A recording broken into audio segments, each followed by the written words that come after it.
Just for our own guys, say your name and your title, please. My name is Paul Barnett. I'm the creative director for Warhammer Online, which means I have the job that most people want because they assume that I don't do anything. So what do you actually do? Oh, what do I actually do? So there's a design vision, Mark has that, and there's lots of really good, competent people who know what they're doing, and they go around working very, very hard. Artists and level designers, and people who do code, and animators, and all that sort of stuff. And there's schedulers. These schedulers, they're called DDs, development directors. Basically, your dad go around and tell you off. And all that, and make these games so complicated and so long that you work this close to them, and you can't really take a big vision look. And you become obsessed on the very small piece you're doing, and you turn up for work going, oh, here we go again, another day of the 4 years of my life that I'll be working.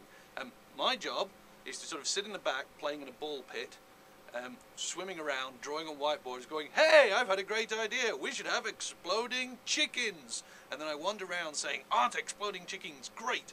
And I also have to use my imagination, because as these games get built, you see tiny bits of them, and they're not textured, the animation isn't in, they're not calling the right effect, and people can look at it and go, oh, it's not very exciting, is it? My job is to be exciting. My job is to use my imagination and go, actually, I can see where we're going, I know where we're trying to get, that's great.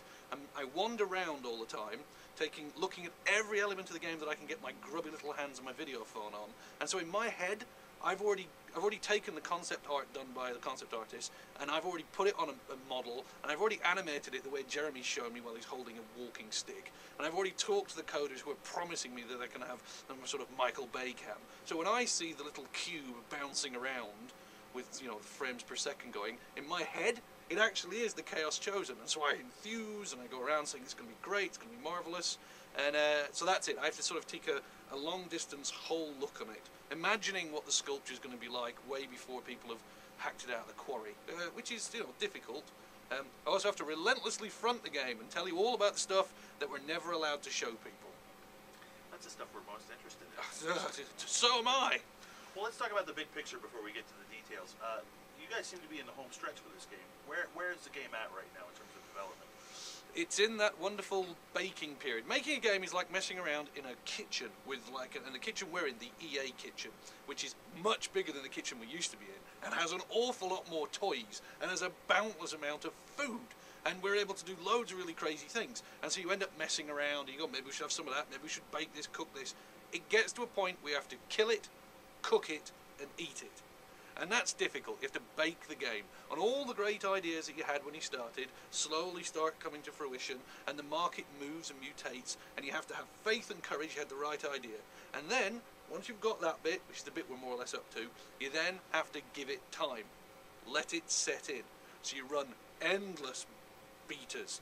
You take lots of feedback. You have to balance the feedback correctly between what you want the vision to be and what people are asking for. And right now I'd say we were in the make it better, finish it off, make it better. Are we really there? Add some more sauce, a little bit of salt. Oh, another 5 minutes. It's really getting there. So it's actually the making of the game. I talk to people about this all the time, where I say the making of the game can only really happen once you've got all the bits together. Once you can start increasing numbers and changing special effects and cooldown timers and how people transport and the time distance, then the actual game gets put together. So all the other times you've been dealing with functionality. Does it actually work? Is it crashing? Can it take the amount of people it's supposed to take? And you've been working with sort of simplistic representations of the game mechanics. Now you're getting into the nuance. Now you're getting into the flavour. And if you don't read our beta boards, but if you were reading our beta boards, they've gone through the 3 stages that are important. The first stage they go through is the I stage, where they go, I can't do this, I don't like that, why can't I? Then they go into the he stage, where they point at individuals. Well, he's having a better time. Why has he got one of those hammers? What you really want them to be is in the them stage, where they're arguing about other careers and arguing about other... I don't understand why the Chosen are allowed to have their flailing tentacles. It's terrible. Because then it means that they've made the journey on, I understand what I am, I understand how I fit in, and now I just want to do the endless MMO point of saying that everyone else is clearly cheating and should be nerfed. So that's basically where we've got to, and so it's now the final stretch of more paint and polish and love and care. During the course of the project, you guys were acquired by EA. I wonder how that's changed the overall direction of Warhammer Online.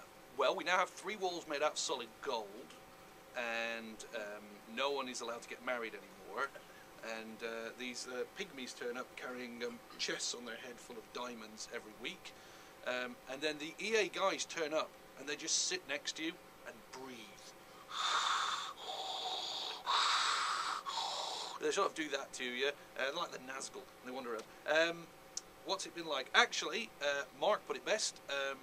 Logo's changed on our business card, and they've allowed us to do things that they sort of haven't got EA bad press when they're not paying attention to them. They've been very nice, they've been very empowering, and they've got an awful lot of money and patience. And so they basically went, you know what, guys? We think you can make an awesome game, have more resource, and we'll back you. They've backed Mark, they've backed our studio, they've allowed us to do things that we were never going to be able to do as an independent studio.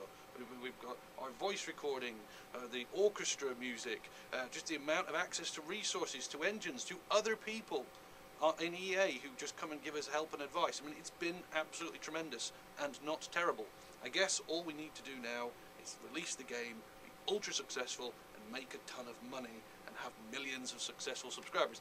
I guess if we do that, we'll be fine. Weren't they encouraging in terms of adapting some of the RVR stuff you guys used in Dark Age and Camelot? Oh yeah, well they were. That's a good point. My God, you've been paying attention today. Well done. When we were first making a game, we were an independent studio. We were always looking at what's the next project, how are you going to survive, how are you going to move. And so one of the ideas was to protect the basic franchise of Dark Age of Camelot, which has some really interesting RVR, probably the best player versus player experience on servers that you can get. And so they sort of internally Mythic had ring-fenced some of that and said, don't use any of those ideas. And that's really tough because, 10 years of figuring it out and then not being able to use a solution is very irritating. What EA did is they basically said, no, you're fine, don't worry, everything's good, don't worry about that. And they gave us confidence to go back and revisit it and look at some of the solutions, the Lorenzo's oils that we already have from Dark Age, and go, you know what, we know that these ideas work, we know these ideas are great. How can we take the best bits of them and how can we migrate them into Warhammer so that everyone gets the best of all worlds? All that experience and vantage. So things like the enormous keeps, siege weaponry that's arriving in Warhammer are direct descendants, evolutionary steps forward from Dark Age's great groundwork. So yeah, that's true. EA responsible for helping